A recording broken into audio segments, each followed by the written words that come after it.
एक इंटरव्यू में बता रहे थे कि मैंने सिंगिंग इसलिए स्टार्ट की कि मैं चैरिटी कर सकूं, क्योंकि मैं एक ऐसी गरीब औरत को जानता था जो कि बेवा थी और उसके बच्चे भी थे और बच्चियां भी थी, लेकिन वो कुछ नहीं कर पाती थी।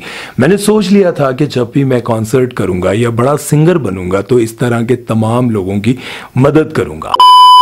अस्सलाम वालेकुम ख्वातीन और हज़रात, मैं हूं आपका मेज़बान सुमैर। तो आज के नए प्रोग्राम में हम आपको खुश आमदीद कहते हैं। दोस्तों, मैंने अपनी ज़िंदगी में बहुत सारे ऐसे गुलकार और फ़नकार देखे जिन्होंने अपना मुस्तकबिल बदलने के लिए दिन रात मेहनत की और आखिरकार उनकी मेहनत रंग लाई और उन्होंने अपना मुस्तकबिल संवार लिया। उन्होंने अपना नाम बनाया, अपना टारगेट अचीव किया, लेकिन वो सब कुछ उन्होंने अपनी ज़ात के लिए किया। लेकिन आज की इस वीडियो में मैं आपको एक ऐसे अजीम सिंगर के बारे में बताऊँगा जिनका ताल्लुक मकबूजा कश्मीर से है और उन्होंने इंडिया में न जाने कितनी मुश्किलात का सामना किया, कितनी उनके साथ ज्यादतियां हुई, लेकिन उसके बावजूद उन्होंने हिम्मत न हारी, क्योंकि वो कश्मीर के मजबूर और गरीब लोगों की मदद करना चाहते थे। और दिन रात मेहनत करने के बाद आखिरकार ऐसा वक्त आ ही गया कि हर सोशल मीडिया पर उनकी आवाज जिस भी कान में पड़ती है तो वो सीधा दिल में जाकर घर करती है।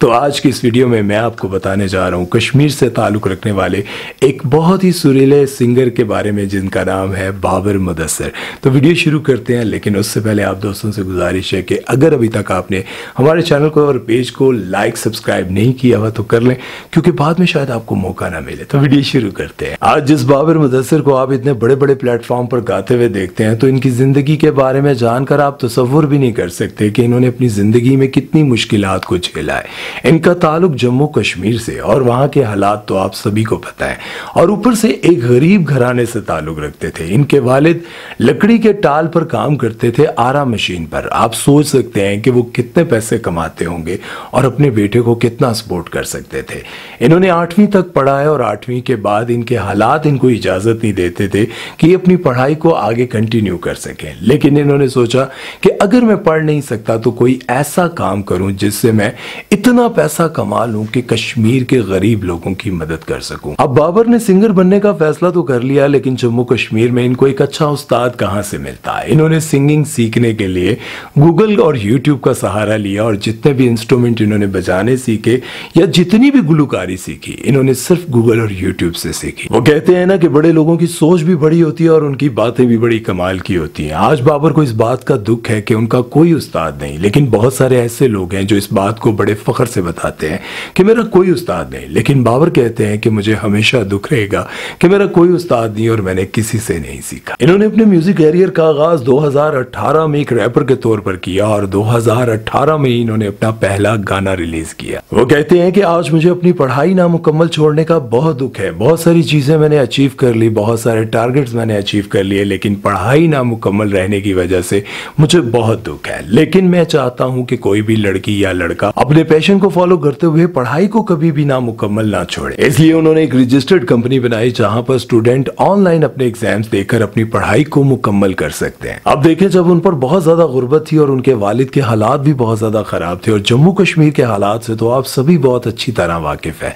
8वीं से पढ़ाई छोड़ी, लेकिन 2019 में दोबारा से अपनी पढ़ाई को कंटिन्यू किया और आज उन्होंने बैचलर करके बहुत सारे लोगों को यह बात साबित कर दी है कि अगर आप अपने ख्वाबों को फोकस करते हैं, उन पर तवज्जो देते हैं, और एक दिन आता है कि जब आप अपने सारे ख्वाबों को पूरा करके उन लोगों को दिखा देते हैं जो आप पर हमेशा तनकीद करते रहते हैं। अब आप खुद ही सोच सकते हैं कि जिस इंसान ने 28 साल की उम्र में इतनी ज्यादा स्ट्रगल की हो, इतने गाने खुद के बनाए हों, लेकिन वो एक भी गाना इसलिए हिट ना हो सका क्योंकि जम्मू कश्मीर में ना तो इंटरनेट मुकम्मल चलता है और ना ही जम्मू कश्मीर वालों को इंडिया में कहीं पर कोई खास चांस मिलता है।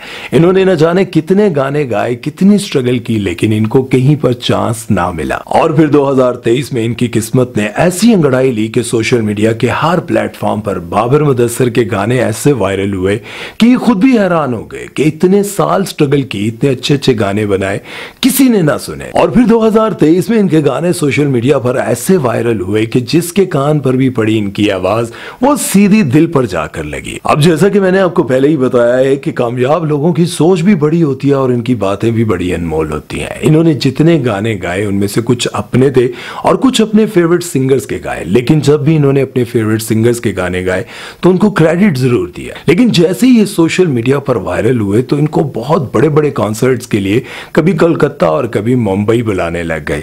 अब आप सोचें कि एक ऐसा सिंगर जिसका ताल्लुक जम्मू कश्मीर से हो, जहां पर इतने हालात खराब है, कभी कर्फ्यू, कभी जुल्म, कभी सितम, कभी स्कूल बंद, कभी कॉलेज बंद, कभी रोजगार के अड्डे बंद, सब कुछ बंद करने के बावजूद भी लेकिन वहां ऐसे लोग मौजूद हैं जो हिम्मत नहीं हारते और अपनी स्ट्रगल को जारी रखते हैं। और आप में से ही बहुत सारे लोगों के लिए ये बहुत बड़ा पैगाम है कि देखें कि ऐसी जिंदगी जहां पर सांस लेना भी मुश्किल हो रहा हो, वहां पर कोई अपने ख्वाब कैसे पूरे कर सकता है। लेकिन अब जो बात मैं आपको बताने जा रहा हूं वो जानकर तो आप बिल्कुल हैरान हो जाएंगे कि बाबर मुदस्सर ने आखिर सिंगिंग क्यों शुरू की थी। जैसा कि मैंने अपने इंट्रो में आपको बताया था कि कुछ फनकार गुलकार अपना मुस्तकबिल संवारने के लिए गुलकारी स्टार्ट करते हैं, लेकिन बाबर मुदस्सर ने सिंगिंग को इसलिए चूज किया था, वो चाहते थे कि वो इतना पैसा कमाए कि वो जम्मू कश्मीर के उन गरीब घरानों की मदद कर सके जिनकी कोई मदद नहीं करता, उन गरीब औरतों की मदद कर सकें जो बेवा हैं, जिनके बच्चे हैं।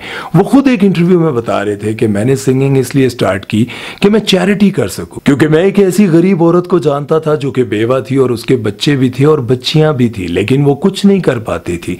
मैंने सोच लिया था कि जब भी मैं कॉन्सर्ट करूंगा या बड़ा सिंगर बनूंगा तो इस तरह के तमाम लोगों की मदद करूंगा। अब आप लोगों ने देखा भी होगा कि उन्होंने अपना लाइफस्टाइल नहीं बदला, इतना पैसा रुपया कमाने के बावजूद भी वो जो पैसा कमाते हैं चैरिटी कर देते हैं। बाबर मुदस्सर की जिंदगी पर रिसर्च करने के बाद मैं इस नतीजे पर पहुंचा हूं कि जम्मू कश्मीर आज हम सबसे 100 साल पीछे है। उसकी वजह यह है कि वहां पर वो सहूलियात उनको मुयस्सर नहीं की जा रही जिसकी वजह से वो तरक्की कर सकते हैं। लेकिन साथ में मैं ये भी सोचने पर मजबूर हो गया कि जम्मू कश्मीर में बाबर मुदस्सर जैसे न जाने कितने टैलेंटेड लोग होंगे जिनको आगे आने ही नहीं दिया जा रहा, और वो न जाने अपने टैलेंट को लेकर और अपने ख्वाबों को लेकर वहां कितने दुखी होंगे, कितने तकलीफ में होंगे। और मैं उन लोगों से रिक्वेस्ट करता हूं जो लोग वहां पर हुक्मरानी कर रहे हैं, क्यों आप किसी की बद्दुआएं ले रहे हैं और क्यों इतने टैलेंटेड लोगों की जिंदगियों को तबाह कर रहे हैं। बहुत सारे ऐसे वहां पर टैलेंटेड लोग हैं जो अपने टैलेंट के बलबूते पर कुछ भी कर सकते हैं, लेकिन वहां पर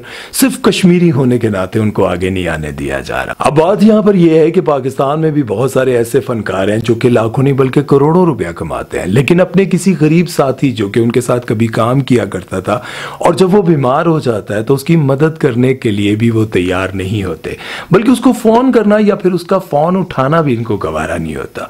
पाकिस्तान में भी बहुत सारे ऐसे फनकार थे जिन्होंने इस इंडस्ट्री में बहुत सारा काम किया, बहुत रुपया पैसा कमाया, नाम बनाया, लेकिन जब उन पर मुश्किल वक्त आया, उनको किसी बीमारी ने आकर घेरा, उनकी जिंदगी जब मुश्किल तरीन दौर से गुजरी होती है तो उनके अपने वो दोस्त जो उनके साथ कभी सेल्फियां बनाकर बड़े फख्र से लोगों को दिखाया करते हैं, वही लोग उनसे किनारा कर लेते हैं।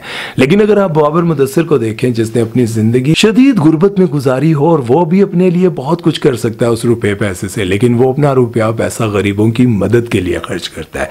इसलिए आप फनकारों से भी मेरी ये गुजारिश है कि अपने उन दोस्तों की मदद करें जो आपके साथ कभी काम किया करते थे और बहुत अच्छी जिंदगी गुजार रहे होते हैं, और जब वो मुश्किल में आ जाते हैं तब भी वो होते तो आपके दोस्त हैं, लेकिन आपका दिल उन पर रहम नहीं खाता।